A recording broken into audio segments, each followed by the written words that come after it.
Halo, perkenalkan nama saya Azal Pusaka Sari, jurusan Manajemen Keuangan angkatan 2019. Halo, nama saya Gloria, asal saya dari Surabaya. Saya kuliah di ITS. Halo guys, jadi di sini apa lagi sama bisa kenalin Catherine ya? Iya. Halo, perkenalkan nama aku Dewi. Oke.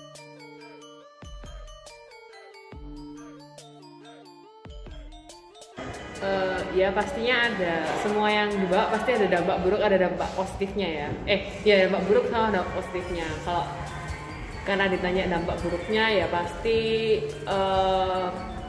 sekarang juga di Indonesia nilai budayanya juga semakin nggak ada sih.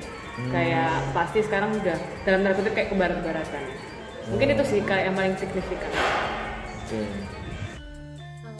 Menurutku ya, sebenarnya enggak bawa dampak buruk juga sih, soalnya karena dengan masuknya K-pop ke tanah air ini tuh bisa membuat orang Indonesia yang punya bakat nyanyi, rap, dance atau punya impian yang sama untuk berkembang di dunia K-pop ini tuh mau terus semangat gitu loh. Contohnya tuh sekarang di Indonesia juga banyak boy group dan girl group baru, Kak. Contohnya kayak Kelas, Starby, itu kan contoh ke grup di Indonesia yang isinya berbakat semua gitu sih, Kak.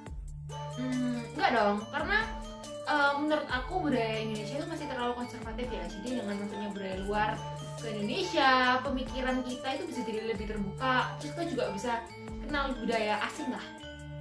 Gitu. Kalau menurut saya, jadi kalau masuknya budaya asing tuh pasti ada dua dampak kan. Jadi pasti ada negatif sama positifnya. Kalau positifnya itu karena masuknya budaya asing tuh pastinya juga dapat memberikan wawasan lebih, karena kita kan juga bisa belajar budayanya orang lain gitu. Jadi nggak sepenuhnya buruk gitu. Kalau menurut saya sendiri itu globalisasi ini bawa dampak buruk sih sebenarnya. Karena sekarang banyak anak kecil itu sudah mengenal sama K-pop kan. Nah sebenarnya itu bisa berdampak karena budaya asli dari negara kita sendiri itu bisa hilang. Nah seharusnya kita itu sebagai generasi penerus bangsa itu harusnya memperkenalkan budaya aslinya dari Indonesia. Gitu sih. Oke, menurut aku sendiri budaya asing khususnya K-pop tuh nggak membawa dampak buruk sebenarnya, tapi tergantung dari bagaimana individu, organisasi atau pemerintah itu menanggapinya kayak gimana, kayak gitu sih menurut aku. Contohnya nih lagu-lagu atau drama dari Korea, misalkan kita menanggapinya dengan positif, bisa aja kita belajar bahasa Korea atau kebudayaannya mereka kayak gitu. Atau justru bahkan mungkin kayak film startup itu kayak memotivasi. Nah itu buat kita supaya anak muda melek sama investasi nggak sih? Iya.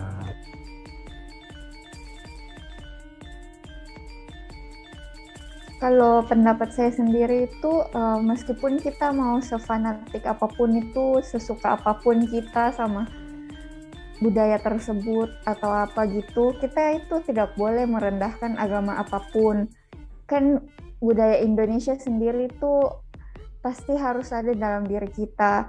Nah, kita juga punya Bhinneka Tunggal Ika kan. Nah, seharusnya kan kita jangan sampai melunturkan makna dari Bhinneka Tunggal Ika itu demi hal yang kita fanatikkan. Kalau sampai dia disrespect sama agama tertentu sih menurut saya agak fanatik ya, agak berlebihan. Jadi seharusnya nggak perlu sampai seperti itu. Enggak ya, kayak sebenarnya nggak boleh kayak gitu ya berarti ya. Kalau di tempat yang tepat, di waktu yang tepat, mau fanatik, mau berlebihan terserah kalian. Tapi kalau memang di tempat yang umum, ya gimana kah kamu harusnya? Terutama kita di Indonesia ya Kak ya. Betul. Pendapatku tentunya itu hal yang salah. Kenapa? Karena menurutku sendiri, kalau kamu suka sama sesuatu, ya gimana ya bahasanya ya?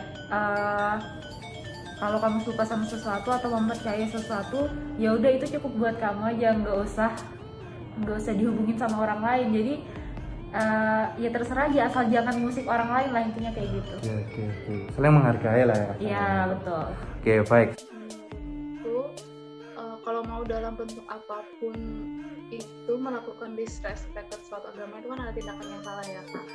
Mau sesuka apapun kita terhadap suatu hal gitu tidak bisa membuat kita itu kayak lupa tentang rasa hormat kita terhadap agama gitu. Nah dalam sila 1 Pancasila kan juga udah ditulis ketuhanan yang Maha Esa. Oleh karena itu seharusnya kita sebagai masyarakat Indonesia itu lebih saling menghargai satu sama lain.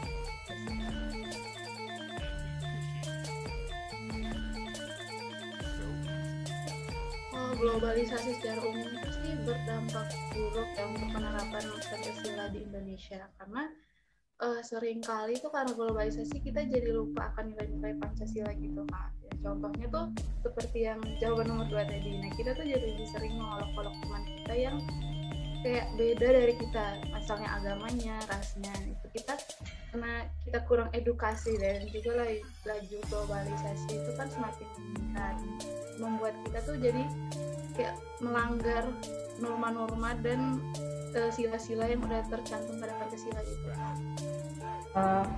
Mostly sebenarnya globalisasi ini memberikan dampak yang positif, tapi ada juga dampak negatifnya. Contohnya kayak makin banyak orang-orang yang meninggalkan nilai-nilai dari Pancasila itu sendiri, dan juga bahkan kebudayaan-kebudayaannya Indonesia juga ditinggalkan dan beralih ke budaya luar. Kalau menurut saya pastinya ada sih dampak buruknya. Kan di era globalisasi ini kita sering tuh menemukan kalau orangnya egois, individual. Nah pastinya itu berdampak di Pancasila, terutama pada sila kemanusiaan. Kebanyakan sekarang orang sudah tidak memiliki sisi kemanusiaan lagi. Ada dampak positif dan juga negatifnya ya mungkin ya, karena dengan masuknya budaya asing ke Indonesia itu lebih menurut aku lebih mengurangi nilai-nilai Pancasila yang ada. Itu globalisasi ini dampak buruknya untuk penerapan di Indonesia ini seperti apa ya? Jadi kalau misalnya menurut saya sendiri, globalisasi ini pastinya kan dapat mempengaruhi mindset ya, apalagi kalau anak-anak muda yang masih gampang terpengaruh. Jadi dia tuh bisa kehilangan nilai-nilai Pancasilanya sejak dini. Oh, oke. Nah,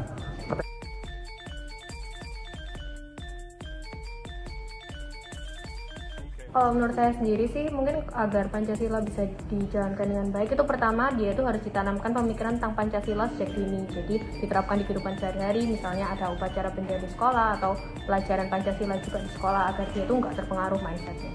oh, oke. Ya, oke. Ya, sekian sudah si Angela. Terima kasih Angela sudah mau diwawancarai. Ya. Menurutku itu kita seharusnya sebagai masa depan bangsa mungkin lebih sering mengadakan acara-acara yang bertema tentang Pancasila ya, yang mana seru untuk diikuti sama anak-anak kecil, bisa mengenai sosialisasi tentang lagu-lagu nasional atau bermain games yang bertemakan Indonesia dan Pancasila, ataupun kita bisa mengadakan kecil-kecilan yang berhadiah gitu kan, yang biasanya kalau berhadiah itu disukai sama anak kecil gitu kan. Jadi mereka tuh bukan hanya main tapi juga sambil belajar dan paham akan pentingnya dasar negara yaitu Pancasila gitu kan. Kalau menurut saya itu anak-anak kecil itu perlu pastinya diberi seminar kan ya tentang pentingnya budaya Indonesia sendiri. Nah tapi kan kebanyakan anak-anak itu akan bosan kalau misalnya dalam bentuk seminar. Jadi mungkin itu sarannya kita bisa membuatnya dalam bentuk video edukasi di YouTube atau animasi. Bisa juga dalam bentuk game gitu, sehingga anak-anak kecil itu masih tertarik untuk melihatnya. Kalau saran dari aku sih lebih ke edukasi yang sejak dini aja sih. Jadi misalkan anak-anak kecil tuh emang udah diedukasi mengenai Pancasila, tapi nggak cuma dari edukasi secara teori aja. Misalkan kamu nih nggak boleh nyuri, tapi ya emang diterapin juga di dalam kehidupan bahwa kita tuh nggak boleh nyuri. Atau enggak misalkan teorinya cuma kita harus saling bantu sesama, tapi harus diterapkan juga dalam lingkungan sekolah itu kalau kita memang harus saling membantu sesama. Kayak gitu sih kalau dari aku.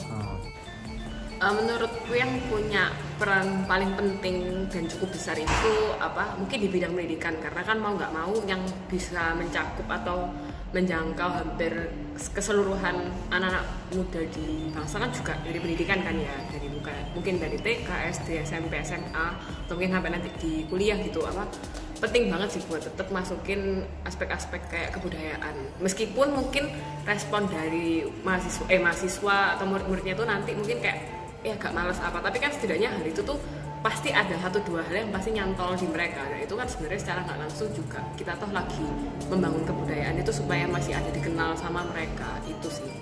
Menurut saya sih kuncinya di anak muda zaman sekarang ya, seperti kita kayak gini. Jadi misalnya kalau kita berkreasi sesuatu atau mau menciptakan sesuatu, kita bisa masukin unsur budaya dari Indonesia atau unsur dari Pancasila sih, supaya si warga Indonesia itu tidak terlupakan.